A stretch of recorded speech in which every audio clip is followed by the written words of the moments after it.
You have come here not by accident. There is no accident in the psyche's silent pilgrimage.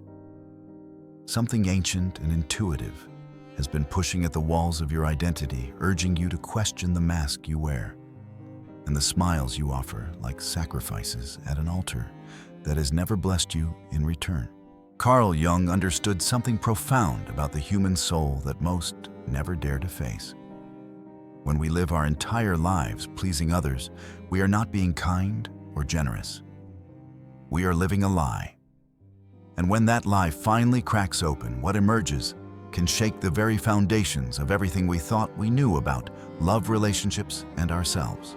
So I ask you now, softly but firmly, what becomes of the empath when they no longer bow before the idol of others' comfort? What happens when the mirror finally refuses to reflect everyone else's needs and dares to show its own face? Today we embark on a journey that Jung called individuation. The sacred process of becoming who you truly are beneath the layers of conditioning trauma and desperate attempts to belong. When empaths stop pleasing everyone immediately, they don't just change their behavior. They awaken an archetype within themselves. Not the persona, that carefully crafted social garment tailored from childhood wounds, but the raw, forgotten self that has been waiting in the shadows of their consciousness.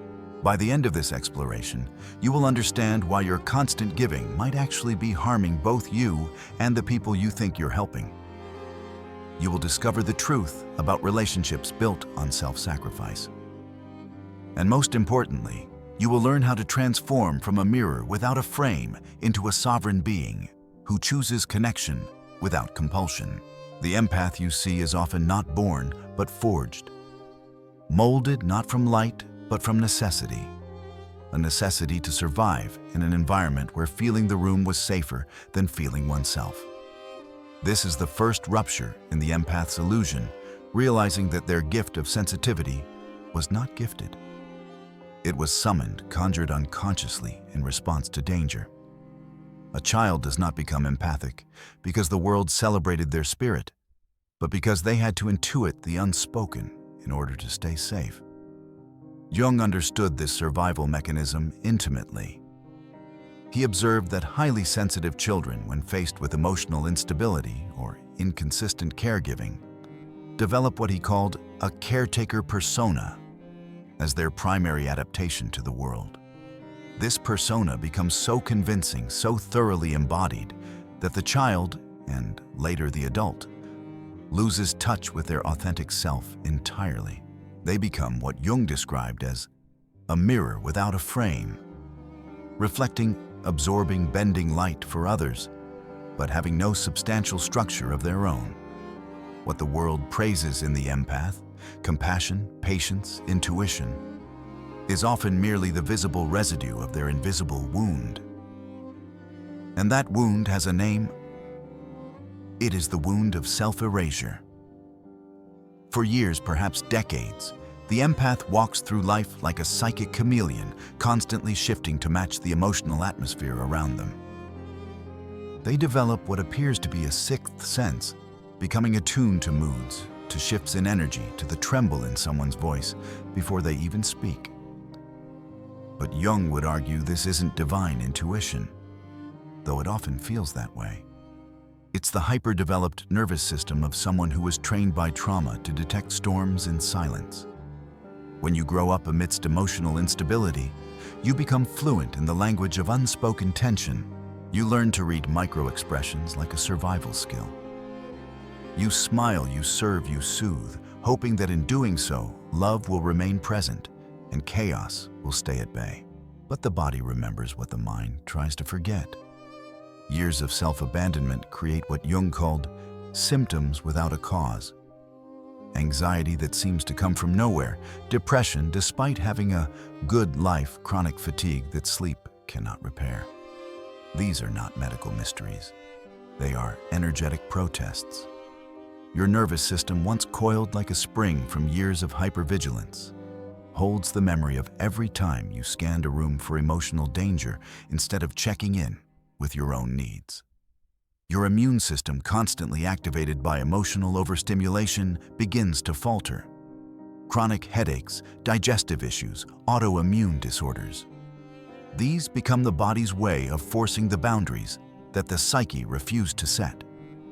The empath's body speaks a language of chronic tension, tight chest from holding breath during others' emotional storms, weighted gut from swallowing feelings to keep peace, tears always threatening behind the eyes from years of unexpressed grief.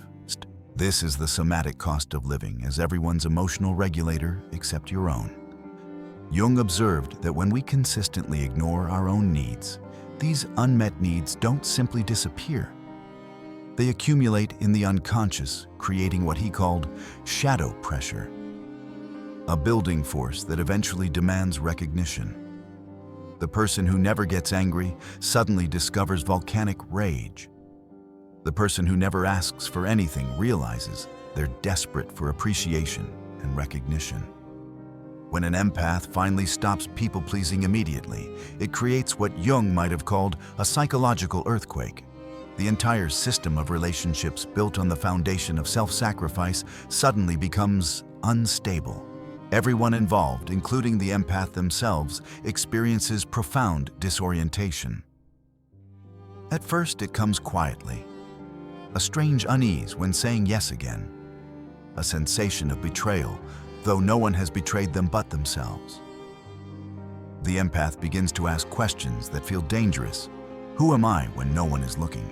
Who am I if I am not needed? What remains when I stop giving? The answer at first is terrifying silence, emptiness, a void that feels like death. And in a way, it is death. The death of the false self, of the ego that believed love could only be earned through erasure. Then the dreams begin. The psyche, no longer satisfied with the lie, stirs beneath consciousness and brings forth images. The empath finds themselves drowning in dark water, running through collapsing houses, being chased by faceless crowds. These are not nightmares. They are messages. The house is the structure of your false self crumbling. The drowning is the loss of boundaries you never knew you had. The crowd represents the multitude of identities you've carried to keep others pleased. The unconscious speaks in symbols because it knows the soul does not awaken through logic alone.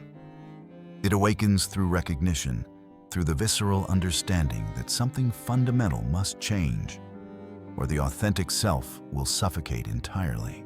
The second shockwave hits everyone around the empath. Family members, friends, colleagues, and romantic partners who have grown accustomed to the empath's constant availability suddenly find themselves dealing with someone who says no. The reactions can be swift and revealing. Some become angry, accusatory. They may say things like, "You've changed," or "You're not the person I fell in love with." Jung would interpret this as a revelation that they were never actually in relationship with the empath as a person, but rather with what the empath could do for them. They use guilt manipulation, emotional blackmail to try to restore the previous dynamic. Others become confused and hurt genuinely, unable to understand why the empath is suddenly acting differently. These individuals aren't necessarily malicious, but they've become unconsciously dependent on the empath's self-sacrifice. They've never learned to meet their own emotional needs because the empath always rushed in to fix, soothe, and stabilize. A third group may become distant or withdraw entirely. These people reveal themselves to have been in relationship only with the empath's persona, not their authentic self. When the constant giving stops, they discover they have no genuine interest in who the empath actually is as a complete human being. This earthquake phase reveals patterns that were invisible before.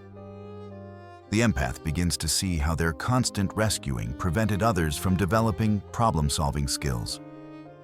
They recognize how their emotional management of others kept those people from learning to regulate their own feelings. They witness the exploitation that was hidden beneath the surface of seemingly loving relationships. Jung called this period the night sea journey, a time of darkness and confusion that precedes psychological rebirth. The empath is learning to navigate the world from their authentic self rather than their adaptive persona, and this requires developing entirely new psychological muscles. Here, the empath meets what Jung called the shadow. Not evil, but the disowned aspects of their personality that were buried, projected onto others, or shamed into hiding. For years, they have rejected their anger, their selfishness, their capacity to disappoint others. These qualities were labeled as bad and exiled from conscious awareness. But now, as they stop pleasing everyone, the shadow returns. It speaks with a voice the empath hasn't heard in decades. I am your unmet need. I am your silent scream. I am your stolen boundaries, and I have been waiting for you in the darkness. Do not fear me. Fear the life you lived without me. This emergence begins with rage. Yes, rage, not compassion, not forgiveness, but unfiltered fury. Because when you stop absorbing everyone else's emotions, you finally have space to feel your own. And what emerges is years of accumulated resentment about being taken advantage of, manipulated, and treated as an emotional dumping ground. Do not run from this anger. Jung understood it as sacred fire, the energy needed to burn through codependent cords and establish healthy boundaries. It is the voice that says no more for the first time. It is the archetype of the warrior, rising in someone who built their identity around peacekeeping. For the empath, the emergence of boundaries feels like violence, because they've spent so long believing that love means unlimited availability. But boundaries are not cruelty, they are protection. And protection is self-love in its most primal form. Jung called this phase the nigredo, the blackening, the psychic decomposition of the persona, so the soul can be reconstituted in wholeness. Dreams intensify during this time. The empath may see images of crumbling walls, bleeding hands, serpents shedding skin. These are psychic instructions. The walls crumbling represent old identity structures. Dissolving, the bleeding hands symbolize the pain of releasing control. The snake embodies the archetype of transmutation. The old self must die so the new can be born. But beneath the apparent destruction, something wild and untamed begins to stir. What we might call the wild self. This is not the soft, accommodating empath most people recognize. This is the untamed, unapologetic essence that existed before domestication, before guilt was introduced, before love became a transaction. The wild self does not please. It pulses with primal knowing.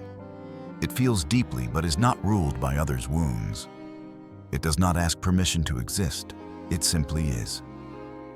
To awaken this aspect, the empath must pass through what Jung called withdrawal of projections, stopping the unconscious habit of seeing their own disowned needs reflected in others and feeling compelled to meet those needs externally.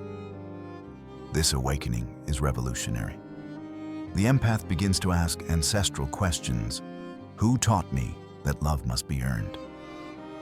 Whose approval did I beg for as a child who benefited from my silence, my compliance, my false light? These are not merely biographical inquiries. They are mythic because in confronting them, the empath is dismantling generations of psychic inheritance. They are ending the spell cast upon the feminine and the sensitive for centuries. That worth is measured by how much of yourself you give away. Jung understood that individual healing often carries collective significance. When one person breaks free from unconscious patterns, they create a new possibility for others. When empaths stop people-pleasing immediately, one of the most profound revelations concerns the true nature of their relationships. What emerges is a great sorting, a separation between those who loved the person and those who loved the performance. Many empaths discover that the people they thought loved them unconditionally actually only loved what they could provide. When the constant giving stops, so does the warmth, attention, and approval from these individuals. This can be devastating, but Jung would argue it's also liberating. The empath learns to distinguish between conditional and sovereign love. True love, Jung observed, includes the capacity to see and accept another person's wholeness, including their needs, boundaries, and limitations. People who become angry or withdraw when an empath begins setting boundaries reveal that they were never interested in the empath's complete humanity. They were only interested in accessing the empath's resources. Some relationships will rise to meet this new authenticity. These connections transform as both parties learn to relate more consciously. The people who truly love the empath will adapt to healthier dynamics, even if it requires their own growth and discomfort. Others will refuse to evolve. They may escalate their demands, become more manipulative, or simply abandon the relationship entirely. While painful, these responses provide crucial information about the person's capacity for genuine relationship. Someone who cannot tolerate your boundaries or support your well-being is not capable of authentic love. The empath who stops pleasing develops what Jung called discriminating wisdom, the ability to distinguish between people and situations that deserve their energy and those that don't. They learn to recognize the signs of emotional manipulation, chronic victimhood, and entitlement. This discernment extends to understanding the difference between helping and enabling. For years, empaths believe they're being helpful when they constantly rescue others from consequences, manage others' emotions, or solve problems that aren't theirs to solve. But Jung understood that this type of helping actually prevents others from developing psychological strength. When empaths withdraw from these enabling behaviors, something remarkable happens. Some people struggle initially, but eventually grow stronger and more capable. Others seek out new sources of emotional supply rather than learning to manage their own lives. This distinction reveals who was genuinely benefiting from support and who was simply taking advantage. The empath also begins to see through what Jung might call unconscious contracts in relationships. Unspoken agreements like, "I'll manage your emotions if you don't abandon me," or "I'll solve your problems if you give me approval." When these contracts are withdrawn, relationships either renegotiate toward health or dissolve because there was no substance beneath the bargain. Jung observed that empaths often attract what he called psychological vampires, individuals unconsciously drawn to people they can drain emotionally. These aren't necessarily malicious people, but they operate from deep emotional neediness that makes them seek out consistent givers. When empaths stop feeding these dynamics, psychological vampires often reveal themselves clearly. They may become increasingly demanding, dramatic, or manipulative. They might threaten abandonment, claim the empath is destroying them, or accuse them of being selfish. Jung emphasized that recognizing these patterns isn't about becoming judgmental. It's about developing psychological discernment. Jung considered individuation the central task of human psychological development. For empaths, this process requires what he called active imagination, a conscious dialogue with different aspects of the psyche. They must learn to have internal conversations with their people-pleasing impulses, their guilt about boundaries, their fear of abandonment. This individuation involves what Jung termed the inner marriage, the sacred union of anima and animus, the feminine and masculine aspects within. For empaths, this means integrating both their natural compassion and their capacity for healthy aggression, both their openness and their need for protection. The empath learns what Jung called differentiation, the ability to distinguish between their own emotions and others' emotions, their own problems and others' problems. This is more complex than simple people-pleasing, which only operates from one side of these polarities. They develop what Jung called the transcendent function, the ability to hold paradox and complexity rather than collapsing into black and white thinking. The individuating empath learns they can care about someone while maintaining boundaries. They can feel compassion for struggle while refusing to enable dysfunction. This transcendent function allows movement beyond the belief that love means self-sacrifice. they begin to understand that healthy love requires both people to take responsibility for their own emotional well-being. Enabling someone's helplessness isn't loving. It prevents them from developing strength and resilience. The individuation process requires what Jung called conscious suffering, the willingness to experience temporary discomfort in relationships rather than sacrificing integrity to maintain false peace. The empath must become what we might call a mystic, a watcher of their own soul, a guardian of their own energy. They learn to ask daily, am I giving from love or from lack? Am I serving from joy or obligation? Am I seen or just useful? These are not selfish questions. They are sacred boundaries. The world doesn't need more burnt-out empaths. It needs awakened ones who can say yes with joy and no without guilt. Jung emphasized that this work involves developing a personal relationship with the unconscious, paying attention to dreams, body sensations, sudden emotions, and other psychic messages. Many empaths discover their bodies have been trying to communicate for years through symptoms like chronic fatigue, headaches, digestive issues. Learning to listen to these somatic messages becomes part of the individuation process. The tight chest speaks of held boundaries. The weighted gut signals absorbed emotions that aren't theirs to carry. The tears behind the eyes represent unexpressed grief for the self that was abandoned. As empaths develop this inner awareness, something remarkable happens to their energy.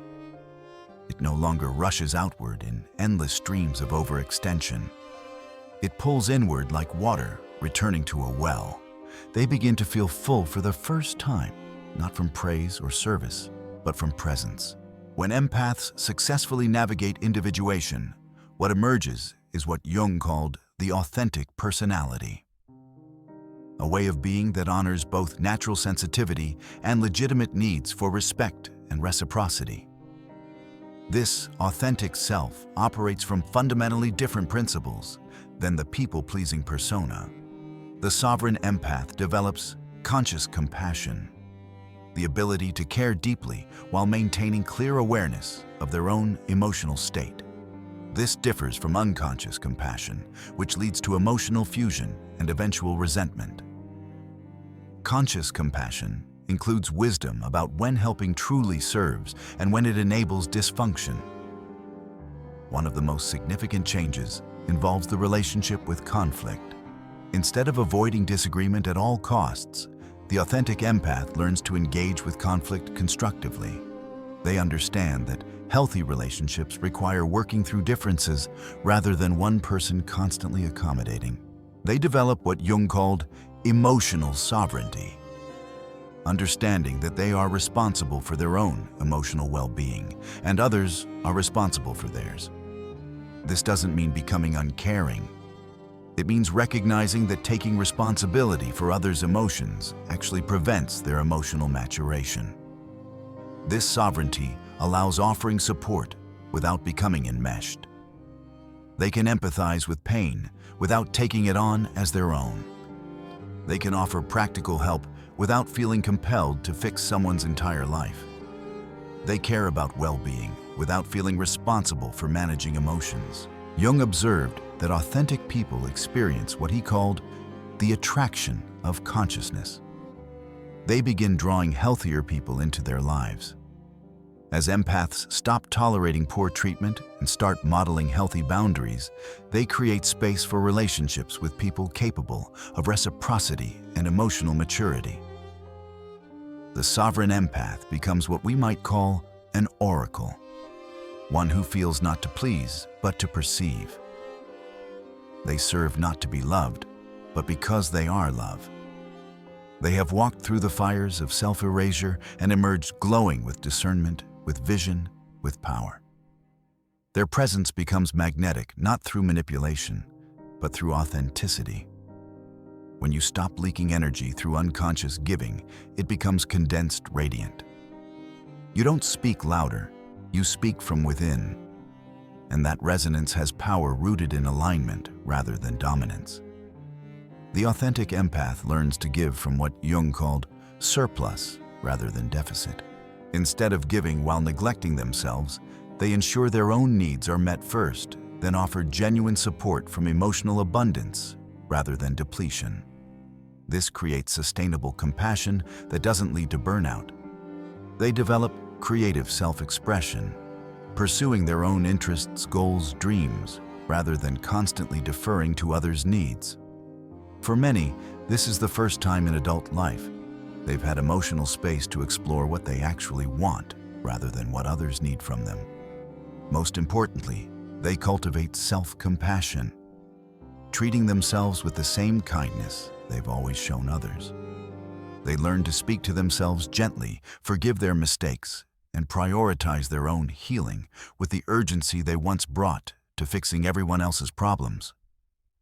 Their mere presence begins to disrupt unconscious dysfunction. Not through confrontation, but through calibration, others begin to regulate in their presence. Not because they fix them, but because they no longer abandon themselves to soothe others. This is energetic mastery.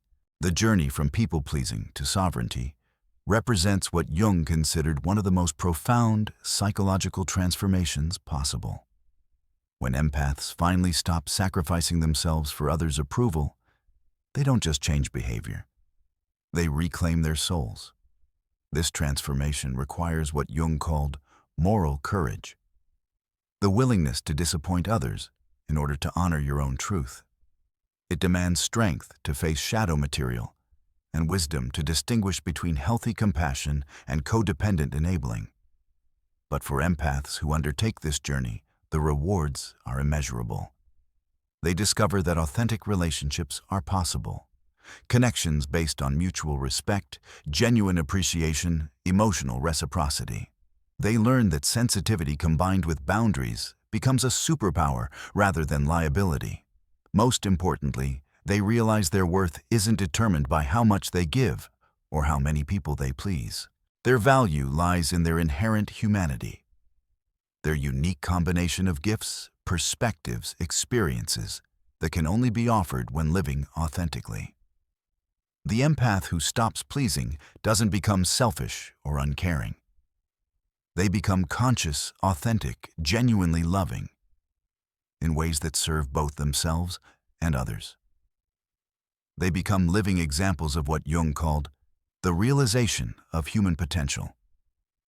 You are not broken. You are breaking open. You are not too sensitive. You are exquisitely attuned. You are not here to carry the world. You are here to embody your own truth walk, your own path, speak your own voice. The soul you betray when you please everyone is your own. The soul you recover when you stop, that soul is divine. And that divine essence, once reclaimed, becomes the medicine the world desperately needs, authentic love, offered from wholeness rather than woundedness, conscious service that heals rather than enables sovereign presence, that reminds others of their own capacity for authentic being. This is the empath evolved. This is you finally coming home to yourself. But let us descend even deeper into the archetypal mystery of this transformation. For the awakened empath discovers that their journey is not merely personal. It is transpersonal, collective, mythic.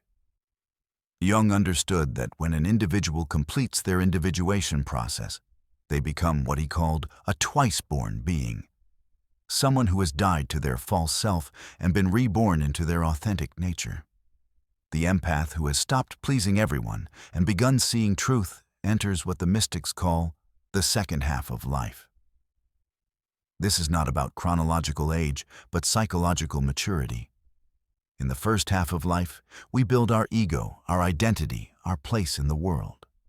In the second half, we must dismantle these constructions to discover what lies beneath. For the empath, this dismantling is particularly profound, because their entire identity was built on being needed by others. When that foundation crumbles, what emerges is not emptiness, but essence.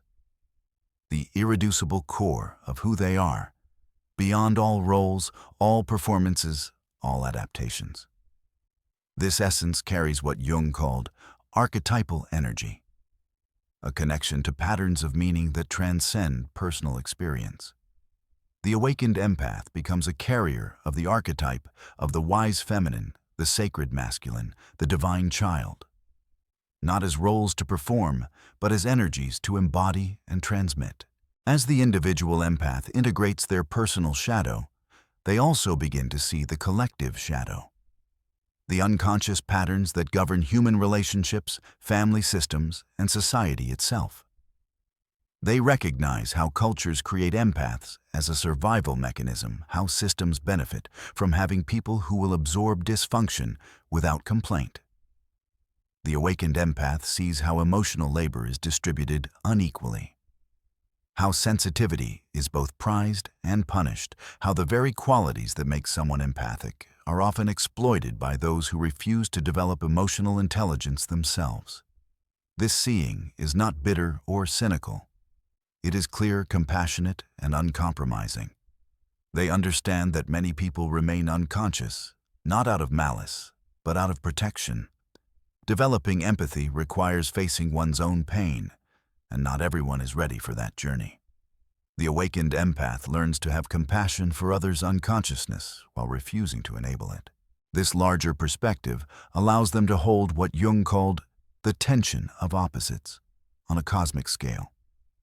They can see the beauty and the brutality of human nature simultaneously. They can feel deep love for humanity while maintaining clear boundaries with individual humans. They can serve the collective healing while protecting their individual well-being. Jung observed that profound psychological transformation often triggers what we might call a spiritual emergency, a period where the boundaries between conscious and unconscious individual and collective human and divine become permeable. The empath who stops pleasing may experience this as intense dreams, psychic phenomena, or what feels like temporary madness. Visions may come. Seeing energy fields around people receiving information about others' pain or potential experiencing the interconnectedness of all life so intensely it becomes overwhelming. These are not signs of mental illness, but of expanded consciousness. The empath's nervous system, once attuned to survival, is now calibrating to perceive subtler dimensions of reality. This phase requires what Jung called holding the tension, remaining grounded in practical reality while allowing expanded perception to integrate gradually. The awakened empath learns to function as a bridge between worlds, translating spiritual insight into embodied wisdom. They may find themselves naturally drawn to healing modalities, creative expression, or forms of service that honor both their expanded awareness and their human limitations. They become what Jung called wounded healers, not those who heal others to avoid their own pain, but those who have transformed their wounds into wisdom and can offer that wisdom without depleting themselves. The fully individuated empath develops what we might call the technology of presence, the ability to create healing simply by being authentically themselves. This is not about doing anything to or for others, but about embodying such completeness that others remember their own wholeness in the empath's presence. Jung understood that consciousness is contagious. When someone has truly integrated their shadow, embraced their wholeness, and learned to love themselves unconditionally, that integration creates a field of possibility around them. Others feel safer to explore their own authenticity, to face their own shadows, to risk their own transformation. The awakened empath becomes what mystics call a living transmission, someone whose very existence communicates truth without words. They don't need to explain boundaries because their energy naturally repels violation. They don't need to convince others of their worth because their self-regard is unshakable. They don't need to manage others' emotions because their emotional sovereignty is so clear it's impossible to dump on them. This presence is not passive, but actively creative. Wherever the awakened empath goes, they create what Jung called a temenos, a sacred space where transformation becomes possible. Dysfunctional dynamics simply cannot maintain themselves in this field of consciousness. Jung called individuation the great work. the alchemical process of transforming the base metal of unconsciousness into the gold of awakened awareness. For empaths, this work involves learning to transmute the energy they once spent people-pleasing into what we might call conscious service, action that arises from overflow rather than depletion, from love rather than fear. This service looks different for each awakened empath. Some become therapists, teachers, or healers. Others become artists, writers, or activists. Still others simply become exceptional parents, friends, or community members. The form matters less than the consciousness from which it arises. What distinguishes conscious service from people-pleasing is the quality of energy behind it. People-pleasing is driven by fear of abandonment, rejection, or not being good enough. Conscious service flows from love of truth, beauty, justice, or human potential. The first depletes, the second nourishes. The awakened empath learns to ask before serving, is this action arising from my fullness or my emptiness? Am I offering this gift because I have something genuine to give, or because I need something in return? This discernment becomes automatic, a natural function of their integrated consciousness. One of the most surprising discoveries for the awakened empath is the paradox of power that emerges from their transformation. By learning to say no, they gain the power to say yes meaningfully. By withdrawing their energy from unconscious giving, they generate tremendous power for conscious creation. This power is not dominance over others, but mastery over themselves. They become what Jung called differentiated, clearly knowing where they end and others begin. This differentiation creates what feels like magical abilities. They can feel others' emotions without taking them on. They can see others' potential without needing to actualize it. For them, they can love deeply without losing themselves. People often mistake this for coldness or selfishness because they're accustomed to empaths who give indiscriminately. But the awakened empath's love is actually more powerful because it's chosen rather than compulsive, boundaried rather than boundless, sustainable rather than self-destructive. They discover what Jung meant by the transcendent function, the ability to hold paradox without needing to resolve it. They can be deeply compassionate and fiercely boundaried simultaneously. They can feel others' pain while refusing to carry it. They can offer help while detaching from outcomes. Jung believed that the goal of human existence is what he called the realization of the self. Not the ego self that seeks approval and avoids discomfort, but the archetypal self that connects us to the eternal, the infinite, the divine. For empaths, this realization often comes through their journey from people-pleasing to sovereignty. In learning to honor their own needs while maintaining their natural compassion, they become living examples of what Jung called the divine marriage, the union of human and divine, individual and universal, personal and transpersonal. They embody what it means to be fully human while remaining connected to something larger than themselves. This connection doesn't make them special or superior. It makes them useful in a different way, not as repositories for others' dysfunction, but as beacons of possibility. Their very existence demonstrates that it's possible to be sensitive without being overwhelmed, caring without being depleted, open without being exploited.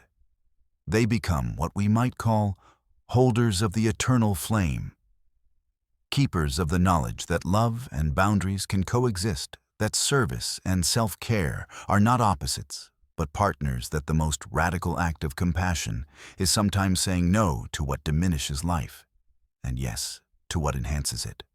The awakened empath's presence becomes a reminder of what's possible when someone commits fully to their own transformation. They show others that it's possible to break free from ancestral patterns, to heal generational wounds, to choose consciousness over conditioning. And perhaps most importantly, they demonstrate that the sensitive ones, the ones who feel everything, who absorb the world's pain, who have been told they're too much, are actually the ones the world needs most.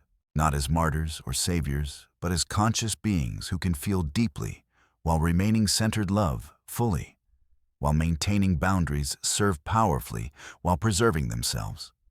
This is the ultimate gift of the empath's journey, the proof that sensitivity, when integrated with wisdom, becomes not a burden, but a blessing.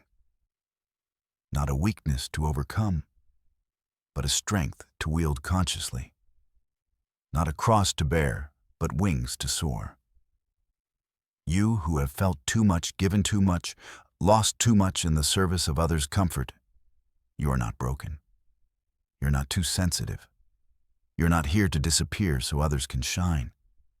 You're here to embody the truth that love is not earned through suffering, but revealed through presence. That worth is not measured by what you give, but by what you are. That the sensitive soul, when it learns to honor itself, becomes not just medicine for its own wounds, but healing for the world's brokenness. This is your true calling. This is your sacred work. This is who you were always meant to become. As you continue on this path of awakening, you will discover that you have become something the ancient mystics understood, but modern psychology is only beginning to recognize. A liminal being, one who walks between worlds. You exist simultaneously in ordinary reality and expanded consciousness, in human limitation and divine potential, in individual identity and collective awareness. This betweenness is not comfortable. Jung warned that individuation often leads to what he called divine loneliness, the isolation that comes from having accessed truths that most others cannot yet perceive. The awakened empath often finds themselves in this strange territory, feeling profound connection to all life, while experiencing practical disconnection from those who remain unconscious. You may find yourself in conversations where others complain about their relationships, their jobs, their lives, but seem completely uninterested in the inner work that could transform their experience. You see their patterns with crystalline clarity, the unconscious contracts, the victim consciousness, the projection of responsibility onto external circumstances. But you also understand that pointing these out would likely trigger defensiveness rather than insight. This seeing without being able to share creates its own form of suffering. You carry knowledge that could liberate others, but you must wait for them to become ready to receive it. This is perhaps the deepest lesson in non-attachment. Learning to love without needing to save, to see, without needing to fix, to know, without needing to teach, unless specifically asked. Throughout history, cultures have recognized certain individuals who carry what we might call the sensitivity gene. Those born with nervous systems calibrated to perceive what others cannot. In ancient traditions, these were the oracles, the shamans, the mystics, the seers. They were both revered and feared because they could perceive truth that made others uncomfortable. Modern culture has largely forgotten how to honor these gifts. Instead of recognizing sensitivity as a form of spiritual technology, we pathologize it, medicate it, or try to toughen it out of existence. The empath grows up feeling like an alien in their own family, a malfunction in a world that values emotional numbness over emotional intelligence. But Jung understood that these sensitive souls serve an essential function in the collective psyche. They are the early warning system for emotional toxicity, the canaries in the coal mine of human consciousness. Their suffering often points to dysfunction that others cannot yet perceive. Their healing becomes a template for collective transformation. When you recognize yourself as part of this ancient lineage of sensitive souls, your journey takes on mythic significance. You are not just healing your personal wounds. You are restoring the sacred function of the empath in human society. You are remembering what it means to serve as a bridge between the conscious and unconscious, the individual and collective, the human and divine. The awakened empath begins to understand what we might call energetic ecology, the way emotional and psychic energy moves through systems, families, communities, and cultures. They recognize that they have been functioning as an unofficial emotional processing center, taking in others' undigested feelings and somehow transforming them into something more manageable. This is exhausting work when done unconsciously, but it reveals the empath's true gift. They are natural alchemists, capable of transmuting emotional density into wisdom, pain into compassion, chaos into clarity. The problem was never their sensitivity. It was their lack of conscious boundaries around this gift. The individuated empath learns to work with energy consciously rather than absorbing it automatically. They develop what we might call psychic hygiene. Practices for clearing their field, protecting their boundaries, and maintaining their center even in chaotic environments. They learn to feel others' emotions without taking them on, to perceive others' potential without feeling responsible for actualizing it. This conscious relationship with energy transforms the empath from a victim of their sensitivity into a master of it. They can choose when to open and when to close, when to absorb and when to deflect, when to heal and when to allow others their own process. Their gift becomes a tool of service rather than a source of suffering. The awakened empath discovers that they have become what mystics call a transmission, someone whose very presence communicates truth without words. This happens not through effort, but through integration. When someone has truly accepted all aspects of themselves, when they've learned to love their sensitivity as much as their strength, when they've integrated their shadow and embraced their light, they begin to emanate a quality of being that others find deeply nourishing. People may not be able to articulate what they sense in the awakened empath's presence, but they feel it. A quality of acceptance, of spaciousness, of permission to be authentic. The awakened empath's nervous system has become so regulated that it helps regulate others simply through proximity. Their emotional sovereignty is so clear that it reminds others of their own capacity for self-governance. This transmission happens in the smallest interactions. A look of genuine recognition, a quality of listening that makes someone feel truly heard, a way of responding that honors both truth and kindness. The awakened empath doesn't need to be a teacher or healer in any formal sense. Their everyday interactions become opportunities for others to remember their own wholeness. Sometimes this transmission triggers what Jung called the transcendent function in others. The capacity to hold paradox, to embrace complexity, to move beyond black and white thinking.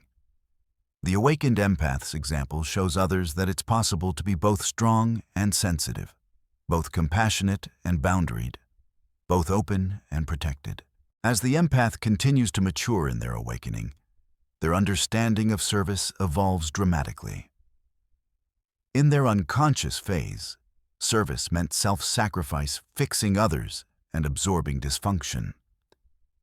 In their awakening phase, service becomes about modeling wholeness, holding space for others' process, and transmitting the frequency of integrated consciousness.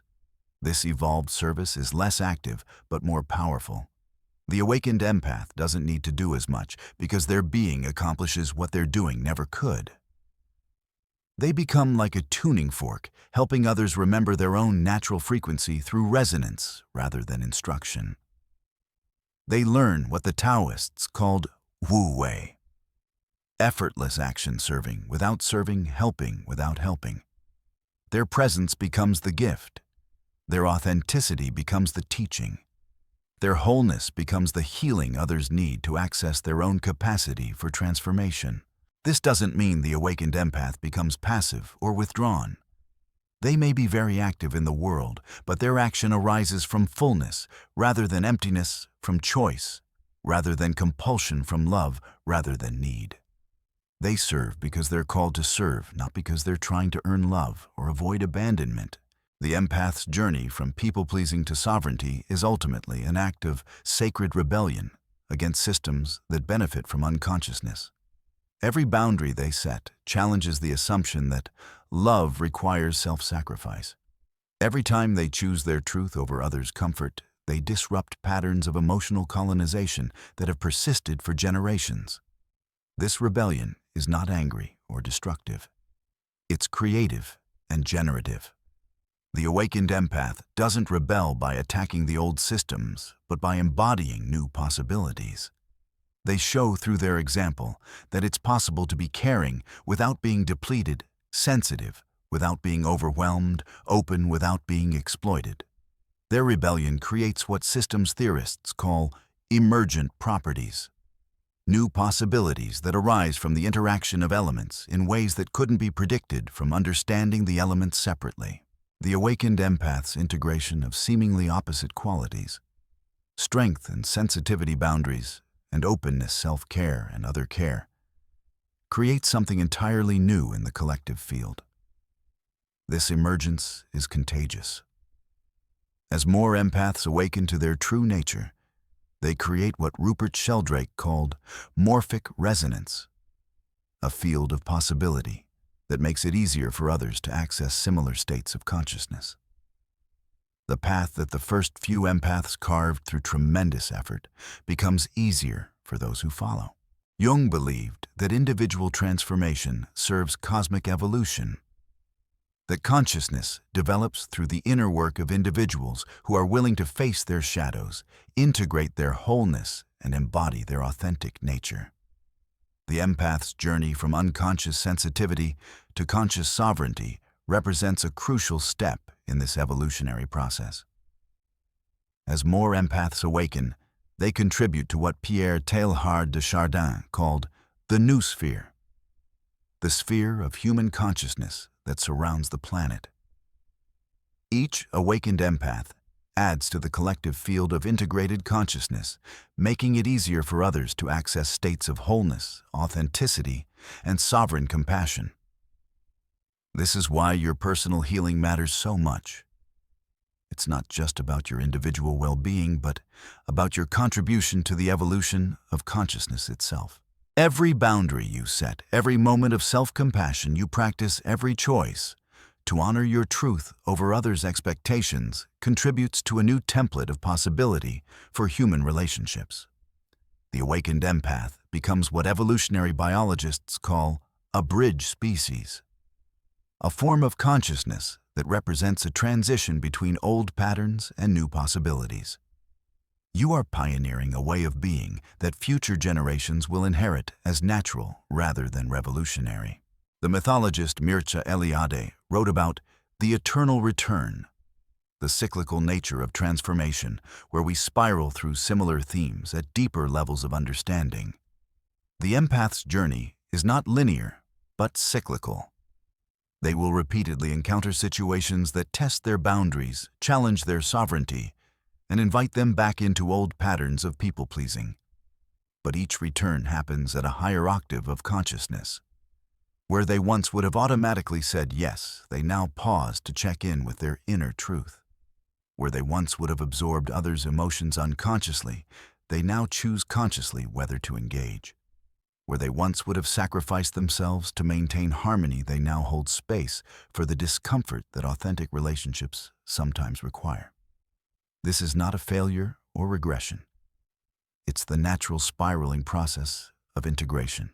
Each time they choose consciousness over conditioning boundaries, over bondage, authenticity over approval, they strengthen the neural pathways of sovereignty and weaken the neural pathways of people-pleasing.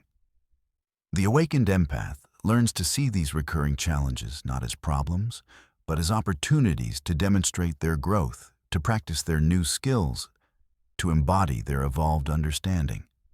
They become grateful for situations that once would have triggered them because they recognize these as chances to anchor their transformation more deeply.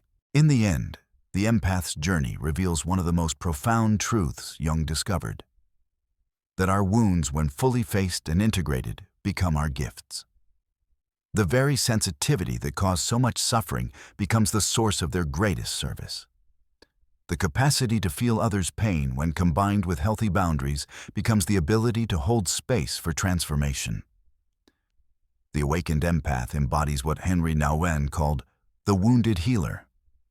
someone who has transformed their own wounds into wisdom and can therefore serve others from a place of integrated understanding rather than unconscious compulsion. They know intimately what it means to lose oneself in service to others, and they also know what it takes to find oneself again. This knowledge makes them uniquely qualified to guide others through similar journeys, not because they have all the answers, but because they have lived the questions.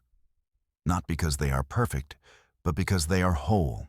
Not because they never struggle, but because they have learned to struggle consciously. The blessing of the wounded healer is that they can offer hope that is grounded in experience rather than theory. They can say to others, "I know this path because I have walked it. I know it's possible to heal because I have done it. I know you can find your way back to yourself because I found my way back to myself." And perhaps most importantly, they can love others' wounds without needing to heal them, honor others' pain without taking it on, and serve others' transformation without abandoning their own needs. This is the ultimate gift of the awakened empath.